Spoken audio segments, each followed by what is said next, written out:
Nakakapagod din pala.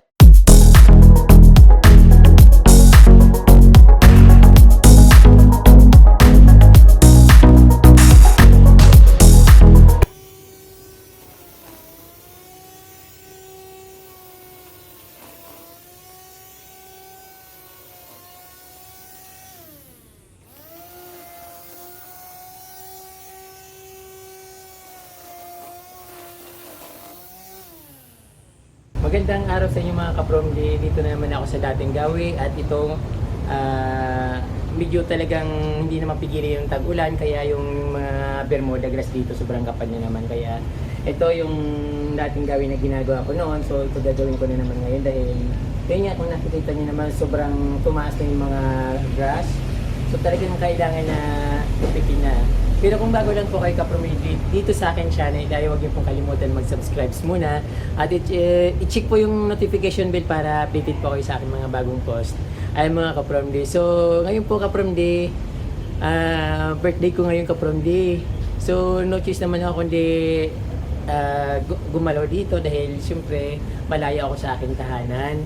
So ito na lang yung paglibangan ko habang sineselebrate ko yung aking birthday. So ito yung gagawin ko, maghahalaman ako, magdadamo at siyempre yung mga halaman papakita ko ulit sa'yo. Siyempre i-discuss ko yung protons, kung paano siya buhayin at kung paano siya magsimulang propagation niya para maging maganda. Saka yung proper proper care ng proton para maging maganda siya at hindi nalalagas yung mga dahon at hindi namamatay. So yung kapromdi. Pero syempre ito unahin ko yung pagputol ng damo kasi napakalawak na nito. Kailangan talagang putulin na. So ayun kapromdi, tara maglinis tayo ng garden at magpaganda.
Nakakapagod din pala ito, boss. mapurol.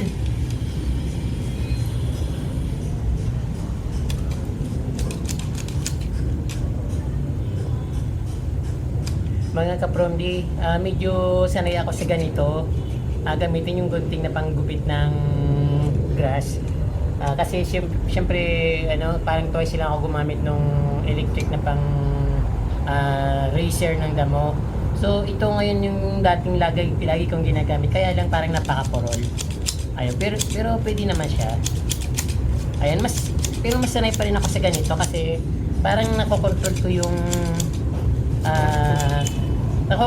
yung ginagawa ko, tapos hindi siya lubak-lubak, yung talagang ano, maganda yung dating yung outcome ng ginawa ko or yung kinalalabasan. Pero kapag di sa ano kasi sobrang ano ako dito, sobrang allergy ako sa damo na ito ng grass. Kaya ano, minsan ko lang ayaw ko nang maggugupit ng mga damo kasi yun nga, yung hindi ko alam na cause ng allergy yung ano ko, ubo dati, yung hika at ubo na dinaramdam ko nung matagal ng panahon.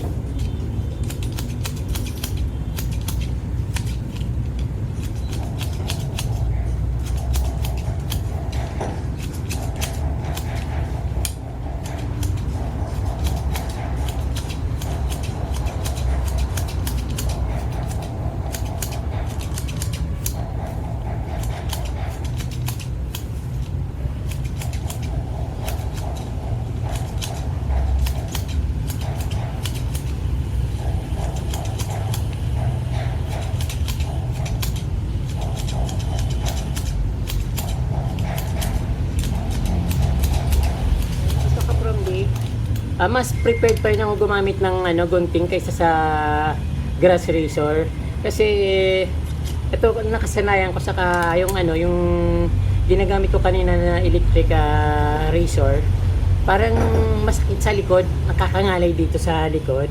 Then yun nga, napaka madaling gamitin, siguro sanayan lang, kaso lang dito nga ako nasanay, pero siyempre mas madali yung ginagamit na electric.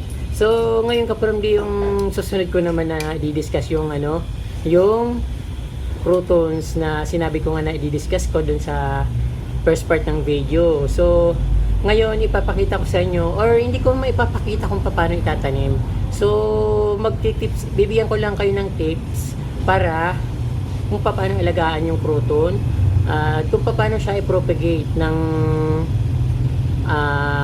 proper. Kasi karamihan sa atin parang nagrereklamo, laging nagko-comment sa YouTube ko, sa video ko, sinasabi ko, "Promly, bakit yung croutons ko nalalagas yung mga dahon?" So ganun talaga ka-promly pag simula yung croutons. Pero pag yung ano, yung buhay na siya tapos nalalagas, so ibang usapan na yun, kasi parang abnormal. Kasi dapat ano hindi siya sensitive na halaman, pero bakit na mamatay yung mga croutons? Naglalagas yung mga dahon, then hanggang sa mamatay. So simple lang yung ka-promly, kasi alam natin na yung tropical plants ang crouton. So talagang gusto niyang ano, yung medyo mainit. Ayaw niya nang palaging wet yung ano niya, yung ano ba yung tawag doon, yung lupa niya. Mas prepared siya sa mga natutuyong lupa or tuyo yung lupa. But sometimes nilalagay ng ano, once a week dinidiligan kung nasa paso. Pero pag nasa soil, direct soil, hindi na kailangan diligan yun, kasi mas gusto niya yung moist lang, hindi yung talagang overwatering. Kasi pag overwatering, na ano siya, na nasisira, na ano tawag doon, parang nalulunod, tapos na bubulok yung mga ano niya, mga bark na sa ilalim ng puno niya, saka yung mga ugat na bubulok kapag overwatering. Ang sarap umupo dito ka-promly, tapos yung naamoy ko yung mga damo, kaya nga lang pag mamaya yun, sisipunin ako at uubuhin. Pero ito ka-promly, yung sabi ko nga, yung crouton ay hindi mahirap alagaan, basta nasa proper lang. So yung crouton ka-promly, kasi sa amin, sa experience ko ka-promly, yung crouton kasi sa amin, pinuputo lang namin yun tapos saka itutusok sa lupa. That's it, ganun lang yun. Wala nang dilig-dilig. Kung siyempre pag sobrang init, pag masipag ka, didiligan mo. Pero sa amin, ano lang, puputol ka lang ng kruton ng sanga, tapos itutusok mo lang sa lupa. Kung may pang hukay ka, o hukay mo, tapos saka mo ilagay yung sanga ng kruton. Ganun na yun, tapos tutubo na siya. So hindi ko lang alam kung paano yung paraan yun sa pagtatanim ng crotons. So sa aming kapormli, kaya nga yung sabi ko, eto katulad nito, nakabilad lang ito sa araw sa amin. So dinala ko siya dito sa Manila kasi wala akong nakikitang crotons dito sa Manila na ganito. So ito naman kapag lumaki, sobrang ganda niya. At syempre parang napakadaming dahon, pero ayaw niya ng yung kaparmli, yung sasabihin ko, ayaw niya ng masyadong matubig. So na-experience ko that time, yung pinakita ko nga sa inyo, nagpropagate ako ng dahon. So binabad ko siya sa tubig. So ang daming ugat. Pero mamaya na lang yun. So ganun din ginawa ko sa crouton. Kumuha ka ng croutons, binabad ko sa tubig. Siguro mga 3 araw or 2 araw hanggang 3 araw kasi tinamad ako magtanim. So nung chinik ko siya, unexpected ko na mag-ugat na yung mga croutons na nilagay ko sa tubig. Then nakita ko yung bulok na yung mga bark, yung ugat niya. So parang parang wala nang pag-asang mabuhay kahit tinapon ko syempre. Then yung isa naman, naglagay lang ako sa yung pinabayaan ko lang din, hindi siya namatay. Although nalagas yung dahon niya kasi syempre natutuyot. But syempre yung mas gusto niya yung talagang tuyo, hindi yung basang-basa. So ngayon kaparmli, pag nagtanim kayo ng crouton, huwag yung masyadong diligan. Pag itinanim nyo, halimbawa yung sanga, diligan nyo lang once a week. Kung sobrang init, twice a week. Pero yung wag yung sobra, kasi yun yung gusto niya ng medyo tuyo, katulad ng bougainvillea. So yun nga kaparmli, yung experiment ko na to, tinanim ko lang sa paso, then diniligan ko ng once, then pinabayaan ko na. At yun nga nangyari, gumanda siya, nabuhay siya. Tapos yung marami akong croutons na itinanim. So nilagay ko siya sa ilalim ng saging para hindi mainitan. Sabi ko para diretso, para tumubo siya. Din after ko mailagay sa pot, then diniligan ko. So ang ginawa ko, diniligan ko umaga at hapon para sa, yun nga ang expect ko, gaganda siya. Pero yung mali pala, dapat tananim mo siya once mo lang diligan or once a week, tapos yung pabayaan mo na. Ayaw niya ng malilim, gusto niya palaging nasa init. Ayaw niya talaga nung halimbawa ilalagay mo siya sa mga ilalim ng puno, sa gilid ng bahay para na mainitan. Namamatay siya kaparmli, nabubulok yung pinaka balat ng croutons. So mas prepared siya na ilagay sa mainit na lugar. At yun, tuloy-tuloy yung dahon niya, at mapapansin mo lumalabas na yung mga dahon niya sa bago mong tanim. Ayun lang kaparmli, huwag masyadong overwatering. At siyempre pwede rin siya sa loob ng bahay. Pero gusto niya yung medyo na tatamaan siya ng init. Kasi yun, parang nabubuhay siya sa init yung niya, parang sun base siya, hindi siya water base. Ayun kaparmli. So the same din ng mga crouton dito. Yung si Ate Doris nga nagreklamo, sabi niya, Ariel, bakit namatay yung croutons tapos nalalagas yung mga dahon hanggang sa mawala na? Kasi kaparmli, yung paso niya nai-stuck yung tubig sa ilalim. Dapat nga medyo malaki yung niya, yung butas para yung tubig hindi nai-stuck. At syempre yung nagmo-moist lang yung gusto niya. Karamihan na kaparmli, sa sobrang pag-alaga, karamihan nalalagas yung dahon kasi nga na-overwatering. So ayaw niyang masyadong na-overwatering, gusto niya moist lang. Ayun yung kaparmli. So walang maraming discuss doon. So kung makikita nyo naman yung crouton na doon sa kay Plantita Joy, napakaganda, pero hindi siya nasa paso, talagang nasa direct soil siya, kaya sobrang gandang tingnan at napakakulay.